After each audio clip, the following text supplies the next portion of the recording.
Welcome to our Telugu media. Nalgonda జిల్లా దేవరకొండ పట్టణంలోని శ్రీ షిరిడి సాయిబాబా దేవాలయం అష్టాదశ వార్షికోత్సవాలతో ముస్తాబైంది. ఈ నెల 26, 27 తేదీలో నిర్వహించనున్న వార్షికోత్సవంలో భాగంగా ఆలయాన్ని విద్యుత్ దీపాలతో అలంకరించారు. శాసన మండలి చైర్మన్ గుత్తా సుఖేందర్ రెడ్డి ప్రత్యేక పూజలు నిర్వహించారు. వార్షికోత్సవం సందర్భంగా భక్తులు అధిక సంఖ్యలో పాల్గొని బాబాను దర్శించుకొని ప్రత్యేక పూజలు నిర్వహించారు. భక్తులకు దేవాలయ కమిటీ ఆధ్వర్యంలో అన్నదాన కార్యక్రమం నిర్వహించారు. సాయిబాబా దేవాలయ వార్షికోత్సవం సందర్భంగా కార్యక్రమాలు నిర్వహించినట్టు ఆలయ కమిటీ చైర్మన్ ఇల్లందు శ్రావణ్ కుమార్ తెలిపారు. ఈ కార్యక్రమంలో పానిగంటి మల్లయ్య, ఇల్లందుల బుచ్చిరాములు, గార్లపట్టి జితేందర్, ఆలంపల్లి నరసింహ, చిలివేరు చంద్రమౌళి, చీదల వెంకటేశ్వర్లు, వాసు వెంకటేశ్వర్లు, నాగేశ్వరరావు, ఇమడి భద్రయ్య, కర్ణాటి పురుషోత్తం, గార్లపాటి దామోదర్, రామాచారి, అల్వాల్ రెడ్డి, హెచ్ఎచ్ శ్రీనివాస్, ఆలయ కమిటీ సభ్యులు, దేవరకొండ పట్టణ ఆర్యవేశ్య ప్రముఖులు తదితరులు పాల్గొన్నారు.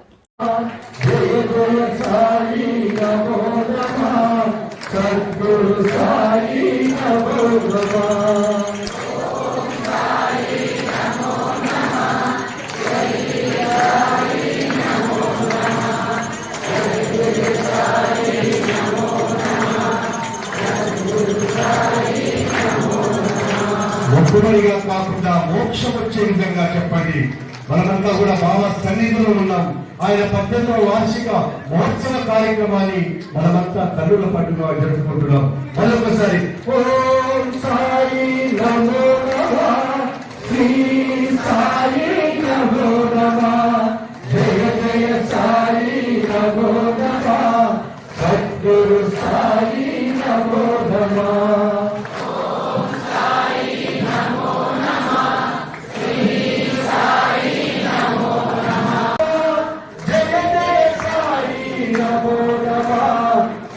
గురు సాయి నమో నమః, ఓం సాయి నమో నమః, శ్రీ సాయి నమో నమః, జయ జయ సాయి నమో నమః.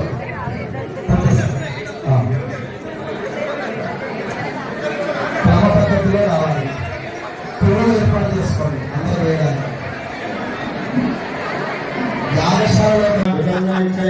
నెయ్యి పెట్టేసుకోండి. గిన్నెలు మళ్ళీ ఎక్కడ ఉందో అక్కడ నెయ్యి వేసే గరిట తీసుకోండి. మగవాళ్ళు అగ్నికి చూపించి కోడికి చూపించాలి.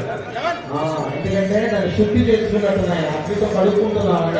మనం ముందే ఎందుకు చేసుకుంటారు దాంతో అని శుద్ధి చేసుకోవడం పక్కన పెట్టుకోండి. ఆడపిల్లలు మీకు ఇస్తారా?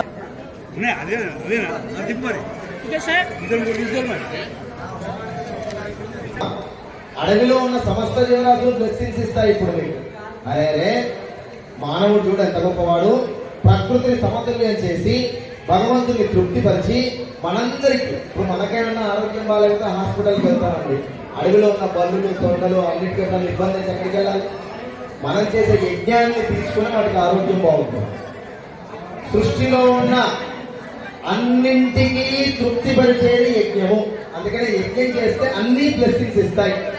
ఇందుకు మన యజ్ఞం చేయగలిగితే ఏంటండి అంటే ప్రకృతిలో ఉన్న ప్రతి వాడికి ఉపయోగపడే పని యజ్ఞం. ఇప్పుడు మనం యజ్ఞం చేస్తున్నాం. ఈ పొగ యజ్ఞం చేసిన వాళ్ళు ఒక్కరే పీలుస్తున్నారా? నాకు కూడా వస్తుంది, చీమలకు కూడా వెళ్తుంది, ఉడతలకు కూడా వెళ్తుంది, పాములకు వెళ్తుంది, సింహానికి వెళ్తుంది కదా. దేవయజ్ఞము, దేవ రుణం, పితృ రుణం, మాతృ రుణం, గురు రుణం, ఈ 3 రుణాలు తీర్చుకోవాలి మానవుడై పుట్టినవాడు. ఆ 3 రుణాల్లో దేవయజ్ఞం జరుగుతుంది. పరమాత్మకి స్వయంగా తినిపించడమే యజ్ఞము అంటే. మిగతా నైవేద్యాలు, పళ్ళు, ప్రకారం